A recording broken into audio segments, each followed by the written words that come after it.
I was out of there before the 7th post paraded. I'll tell you what, it's a weird feeling. Well, first off, weird feeling driving in a blizzard. If the snow had been coming down any harder, it would be very difficult to discern where you were on the track. And I've been in those situations. It's not a cool feeling by any stretch of the imagination, but it's racing in the winter. What are you going to do? You know, as I said, I'm driving down the road now. I should be back. If my calculations are right, and I make the Nexus line, there's no lineups at the border, and there isn't any guys pulling luggage out of the trunk, then I should be back in Brunswick by about 10 after 1 tonight. Not a bad time. It's okay. I was saying it's always a weird feeling leaving here because I spent every road you leave the track on. I've gone somewhere on that road, right? I've gone home. I've gone to a party, to a restaurant, to a gas station, somewhere. There's a road that leaves that track that I haven't been on. And I spent the better part of my life on those roads in this area. And every time you go there, it feels like home, right? Every time you leave here, it almost feels like, you know, when I first started driving at Mohawk and Woodbine at the time, Jerry Bays was the valet. Cool old guy, and always funny, always really, really funny.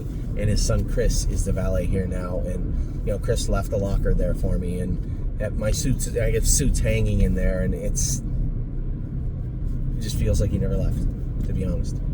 And then when you go, it's kind of a weird feeling. I don't know how to explain it. But certainly no regrets in regards to the trajectory my life, our lives are on. I think, you know, it's nice to come here and drive, you know, when my brother's not here.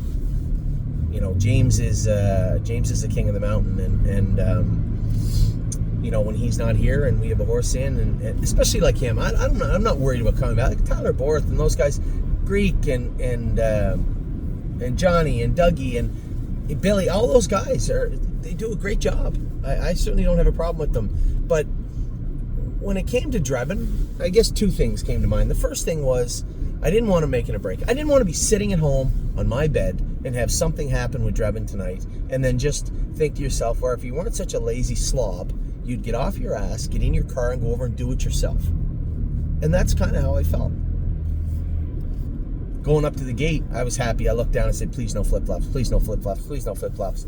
And then as I looked down, I remembered that William shod in a different way, and he does not have flip-flops on. And I knew he had aluminums on behind, so we had as much grab or more than any other horse in the race for sure. Drebin got off the car good, felt really good. Thought there might have been a two-hole there. Guess Mario's severance package wasn't as good as I thought. No, I'm just joking. I don't blame him. I would have done the same thing. It's racing. What are you gonna do? In fact, you know, had he been working for me and given up that two-hole, that might have been the last time we could have driven together. You know, everybody's always worried about a conflict of interest, and the way I see racing for everybody, anybody that's affiliated with us, that works with us, drive your horse to the best of your ability. Don't worry about me. I'm not going to worry about you. I can guarantee you that. And you know, let the chips fall where they may. It's racing. It's the way it's supposed to be. I've never, you know, there's lots of times you drop a guy in that needs in or something. That's something different. But I've never gone out of my way to help somebody because of an affiliation, whether it be my brother, my mother. Could have dug up my grandmother. She would have been out. It's just the way it is. So I knew I could tell that Mario wasn't going to open the hole up, and I didn't really feel like running over him and getting set back. I didn't come all the way here to get tossed. So I knew we were going enough, and I just knew that there was a better than good chance that Travis was going to cut me loose with the Handsome Sebastian horse. My God, he is a handsome horse. He's a beautiful horse. I cleared to the front, and I thought he would remove right away. You know, we were going a second quarter in 30 seconds. Felt like we were going a little bit slower, but a second quarter in 30 seconds. And they left me alone. I knew when I was going around Handsome Sebastian, I don't know him that well, but when I was going around him in the first turn, he was a little hikey. And I could swear you could almost hear him a little bit in the last turn too. And I could hear Mario first over and stalled. So I got the horse in the two-hole, the horse first over stalling. let's go. And I let him dance, and I kind of wish I hadn't have. It just felt like I called on him a little too early. He got a little bit flat. Put it this way, James probably wins with him. 1, he would have been in the 2-hole. It wouldn't have been filled. 2, he wouldn't have called on him that early. But that's racing. What are you going to do?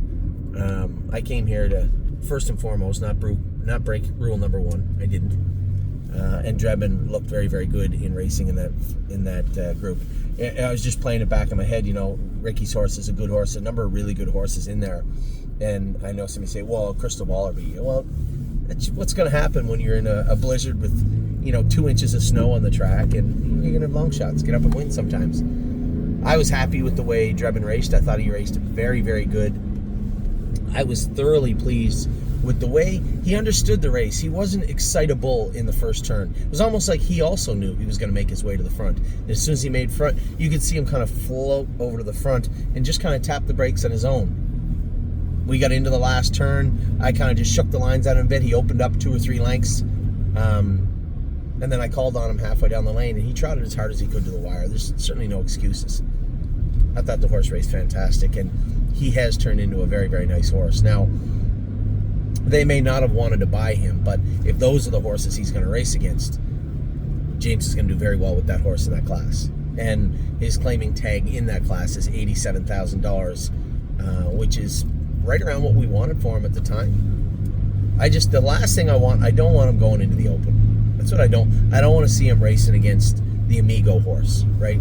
Those old foot soldiers. I just don't want to see him. He's not ready for that yet. But he certainly raced very, very good tonight. So as I leave, as I said, no regrets, both in the race or in the direction we're at.